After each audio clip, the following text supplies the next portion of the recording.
நிலமடந்தை கெடிலொழுகும் சீராடும் வதனமென திகழ்வரத கண்டமிதில் திக்கணமும் அதிசிறந்த திராவிடனன் திருநாடும்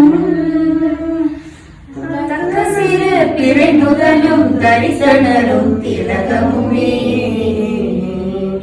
அத்திலக வாசனை போல் அனைத்துலகும் இன்பமுற எத்திசையும் புகழ்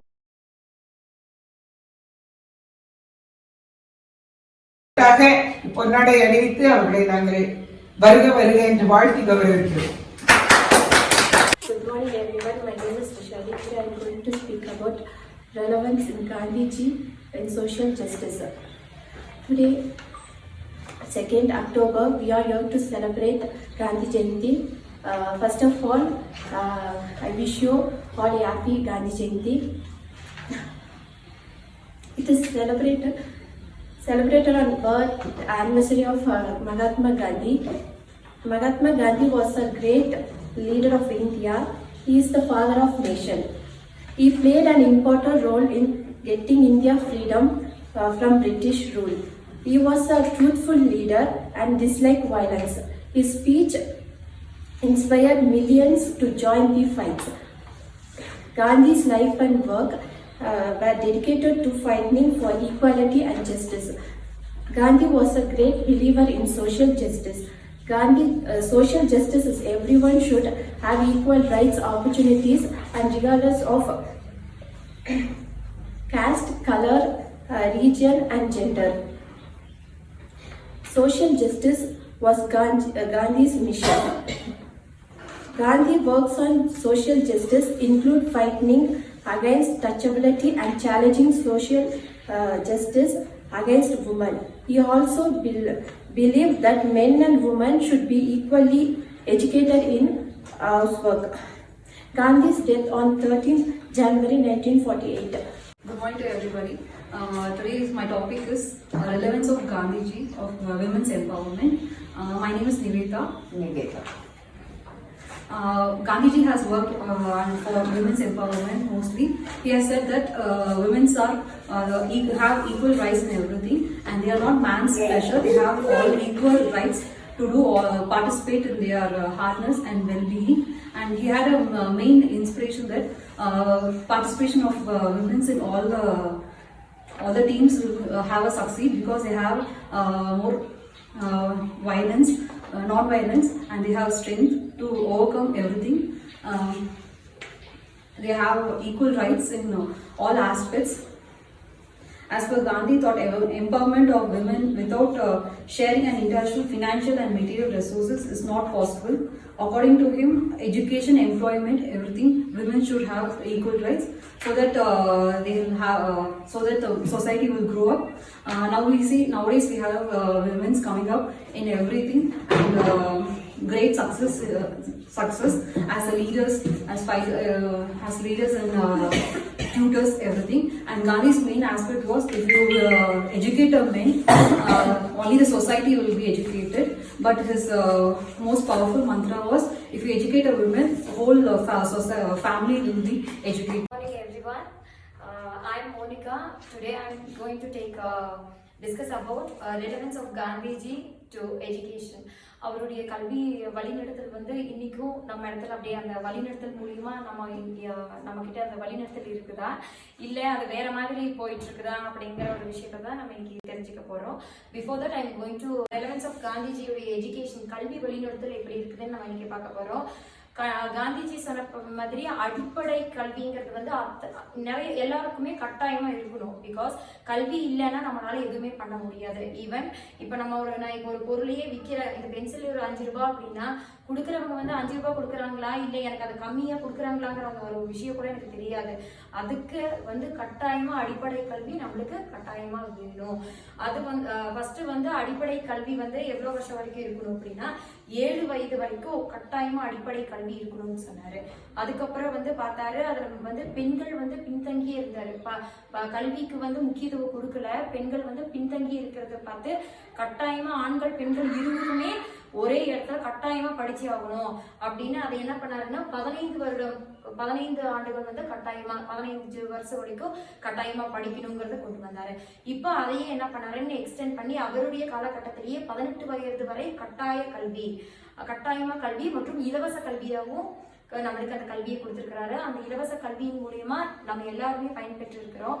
அதுவும் இல்லாம கல்வியுடைய சிறப்பம்சங்களை அவர் எப்படி சொல்லியிருக்கிறாருன்னா, கட்டாய அடிப்படை கல்விங்கிறது ஒண்ணு இருக்கணும். நெக்ஸ்ட் அந்த கல்வியை எப்படி கொண்டு வந்தாருன்னா ஹேண்ட் கிராஃப்ட். இப்ப நம்ம வந்து ஸ்கூலுக்கு வந்து இப்ப செட் ஆண்டனைஸ் செட் ஹோம் ஸ்கூல் அப்படின்னு நம்ம ஒரு நம்மளுடைய பேரையோ ஒருத்தர் இண்டஸ்ட்ரியலா ஒரு கம்யூனிகேஷன் ஒரு கூட்டாகவோ ஒரு பேர் மூலியமா தான் நம்மளுடைய கல்வியை வந்து நம்ம இன்ட்ரடியூஸ் பண்ணிட்டு இருக்கோம். செட் ஆண்டனைஸ்ங்கிற பேர்ல வந்து நம்ம அந்த கல்வியை இந்த ஸ்கூல்ல இந்த மாதிரி இருக்குது அப்படின்னா, ஆனா அவருடைய பள்ளியுடைய பேர் வந்து ஹேண்ட் கிராஃப்ட் அப்படின்னு தான் கொண்டு வந்தாரு. பாடத்திட்டத்தின் மையமே அவருடைய மையமே ஒரு ஹேண்ட் கிராஃப்ட் அப்படின்னு தான் இருந்துச்சு. ஒருங்கிணைந்து கற்பித்தல். இப்ப வந்து தனியா படிக்கிறதுக்கும் ஒன்னா ஒரு அமைப்பா படிக்கிறதுக்கும் நிறைய வித்தியாசம் இருக்குது. எப்படின்னா இப்ப நம்மளுடைய இந்த மாண்டசரி கிளாஸையே எடுத்துக்கலாம். ஒருத்தர் இப்ப வந்து படிச்சு சார்ட் பண்றது அப்படிங்கறது பண்ணலாம். மேபி ஒரு 6 மாசமோ எக்ஸாமே முடிஞ்சதுக்கு அப்புறமே பண்ணிட்டு இருக்கலாம். ஆனா ஒருங்கிணைந்து பண்றப்ப அத்தனை பேருடைய ஐடியாவும் நம்மளுக்கு கிடைக்கும். இப்ப நான் ஒரு ஐடியா சொல்லுவேன், என்னுடைய ஃப்ரெண்ட்ஸ் ஒரு ஐடியா சொல்லுவாங்க, மேம் ஒரு ஐடியா சொல்லுவாங்க. அதனால ஒருங்கிணைந்து கற்பித்தல்ங்கிறது கட்டாயமா அவசியம்னு சொல்லியிருக்கிறாரு. அது இல்லாம வந்து எப்படி சொல்றதுன்னா கட்டாயம் வந்து கைத்தொழில் தெரிஞ்சிருக்கணும். ஏன்னா இன்னொருத்தர்கிட்ட இப்ப நானே ஒரு டீச்சரா ஒரு இடத்துல வேலை செய்யறேன் அப்படின்னா அவங்க கிட்ட நான் அடிமையா தான் வேலை பார்க்கறேன். இதே இந்த மாண்டசரி முடிச்சு நான் ஒரு நிறுவனத்தை உருவாக்கி என்னால ஒரு 10 பேர் பயனடைச்சாங்கன்னா தட் இஸ் தனித்துவம். இதே நான் ஒரு இடத்துல நான் இப்போ ஒரு டிகிரி ஹோல்டரா நான் ஒரு இடத்துல வேலை பார்க்கறேங்கிறது ஒருத்தர்கிட்ட ஒரு சம்பளத்துக்கு ஒரு கூலிக்காக வேண்டிய ஒரு அடிமைகளா தான் நம்ம வேலை செய்யறோம். ஒரு தனித்துவமா இண்டஸ்ட்ரியலைஸா வந்து இருக்கணும் அப்படின்னு அப்பயே அந்த காலகட்டத்திலேயே வந்து தனித்துவத்தை பத்தி எக்ஸ்பிளைன் பண்ணியிருக்கிறாரு. ஏன்னா தனித்துவம் இருந்துச்சுன்னா நீங்க எந்த விஷயம்னாலும் உங்களை டிபெண்ட் பண்ணி நீங்க மத்தவங்களை சார்ந்து இருக்க தேவையில்லை.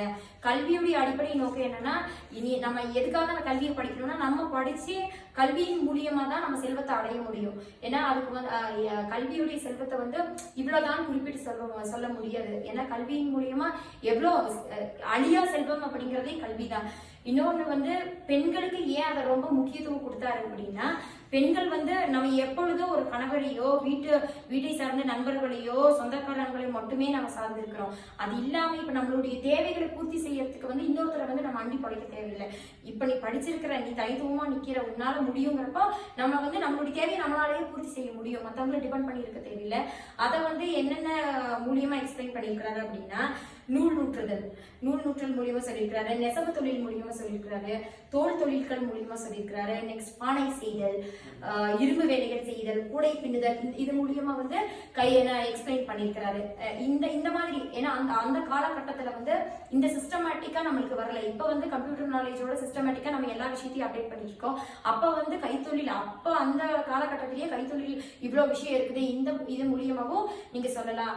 நெக்ஸ்ட் வந்து நம்ம படிக்கிற படிப்பு வந்து நீங்க படிச்சதோட விடாம அதை வந்து உங்களுடைய அனுபவம் மூலியம் மற்றவங்களுக்கு எக்ஸ்பிளைன் பண்ணணும். நீங்க படிச்சதை அப்படியே வந்து பாடத்திட்டமா நீங்க கொண்டு வரணும். நீங்க இதோட நிப்பாட்டி இருக்க கூடாது. ஏன்னா உங்களால நிறைய பேர் பயன்பெறணும் அப்படின்னு சொல்லியிருக்கிறாரு. ஆண் பெண் இருவருமே சமம், கட்டாயமா கல்வி தெரிஞ்சிருக்கணும். ஆண் பெண் இருவருமே சமம் சொல்லியிருக்கிறாரு. தேங்க்யூ.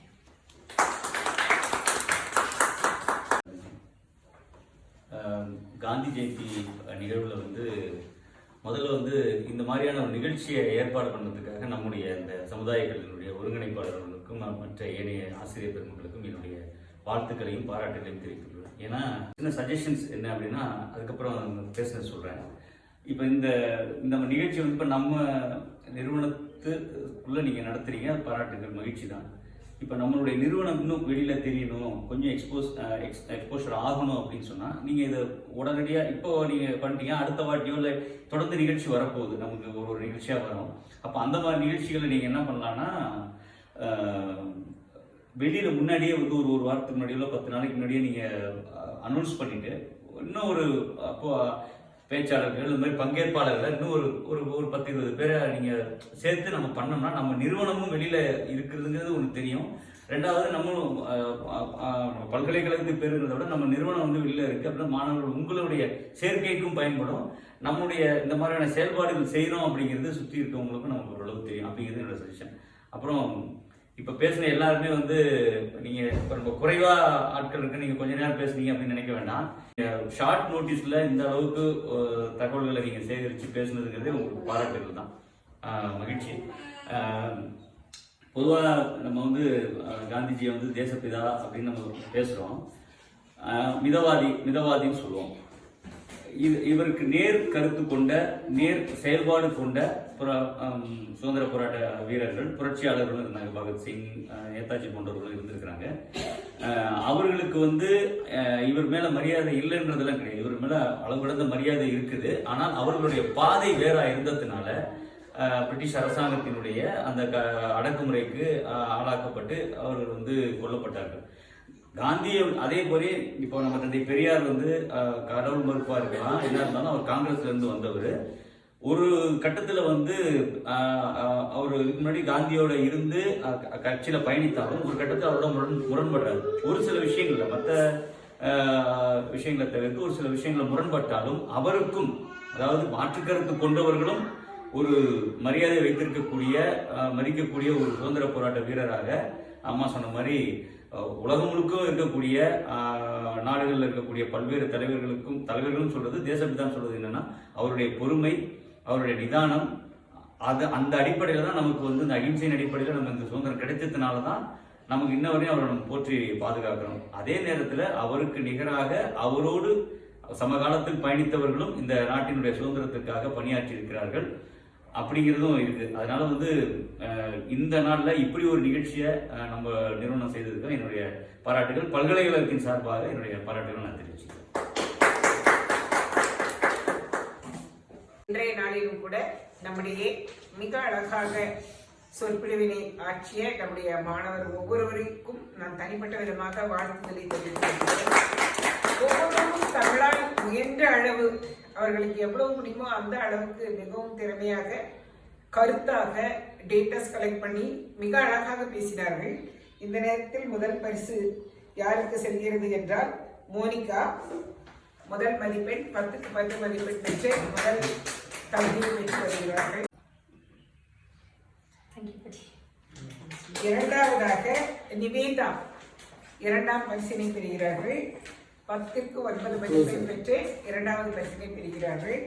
மூன்றாவதாக விஷாலினி 10க்கு 8 மதிப்பெண் பெற்று மூன்றாவது மதிப்பெண் பெறுகிறார்கள்.